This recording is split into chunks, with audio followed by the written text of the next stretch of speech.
Pihak PD Pasar Palembang Jaya menghimbau masyarakat untuk membayar parkir sesuai dengan perda yang berlaku, yakni Rp1.000 untuk motor dan Rp2.000 kendaraan mobil. Maraknya aksi pungli yang dilakukan sejumlah oknum di pasar tradisional. Asnawi Peratu, Dirut PD Pasar Palembang Jaya mengatakan, untuk pengelolaan parkir, pihaknya telah bekerjasama dengan Disub Palembang dengan harga tarif sesuai dengan perda yang berlaku.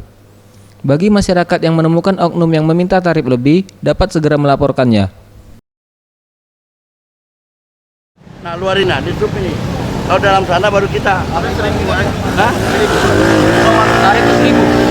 1.000, 2.000 mobil. Ia menambahkan, bagi masyarakat yang ingin parkir di pasar tradisional, harus sesuai tempat yang diarahkan juru parkir.